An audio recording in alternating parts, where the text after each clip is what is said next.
Good morning. Ngasigi card ki message yung minarasi ko. Ngasi thangju numit su oire Purnima su oire ko manifestation ki videos ngarang budi kara hap khre ko hapa budi adu taraga su haipetang keno to remind to boy no ko hadi dum akoina thangjagi thum hapaga waite thopo ko loina mak to biyo ko hadi Saturday se aduga ngarang gi video da haipedi ing biro hadi kai manifestation to boya ga dagi ritual remedies leina ko hadi manifestation to ba haite na sa khala se ta ga hadi ritual remedies macha khara share to gimne ko adu da haipetang ngarang gi video da changa ing biro ko adu duma aduga timing so haipet haizarage ko dum hadi karam matam na hena phagadage haibdo adu dum su leire ado hoi sigi timing sida ai do match tawdare ai thaba inkhang yam chille khole na khallaga di kaisu kaide anytime any kaino ma da hai tare ko ngasi gi numit sida adum baro landring ai mamang dum tawbi ba yai ko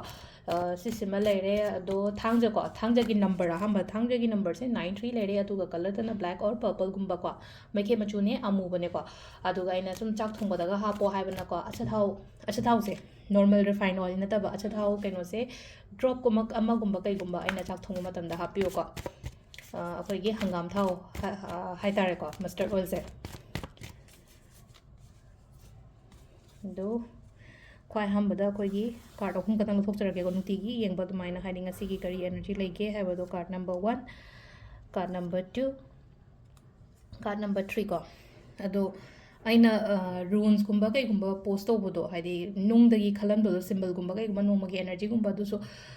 ado di video ina sem tre ko aina haidi keno to raga reels gumba mai sem ne caption makha da dum pi bane ko ado do ngasai gi comment kai da changa ing bio ko comment dum ngasai gi haidi word to yam simple oina pi bane dum pa ba da yam na line again ta gani ko ado gi pot me am da ado 9 tora check to be ko haidi runes reading amuk to le raga di matam do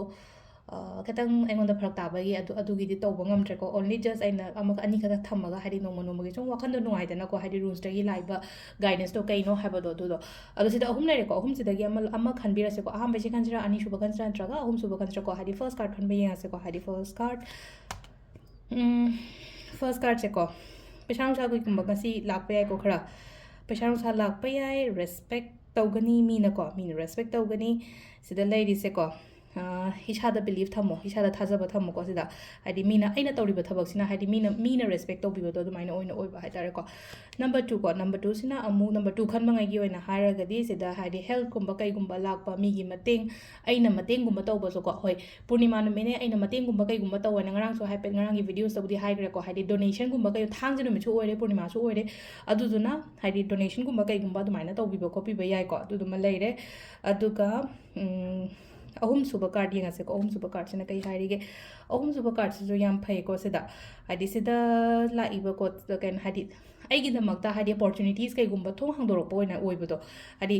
ai na mafam da changning bada na hangai dum block toroga le na khala se adugi pot to thong hangdoga ai gi changjabam lerakpa ai gi lambi lakpa ko pa admaina oina oi ko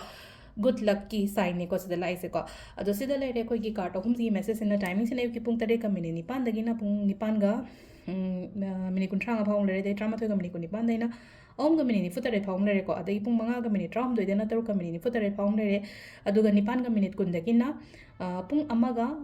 minute ama phawng lere nongal dagi na mariga minute ni pan dagi na pung manga ga mini ni fuma thoi phawng lere ko sisina ko gi ngasi ko na Afaba timing ko 7:08 am to 8:35 am 11:28 am to 3:47 pm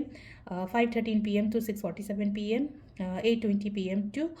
1:01 am aduga nongalamdai gina 4:08 am to 5:41 am ko sisina ko gi ngasi goina Afaba timing ko adu silla leire ko gi ngasi card ki message se manifestation ritual gumba su loina to biro ko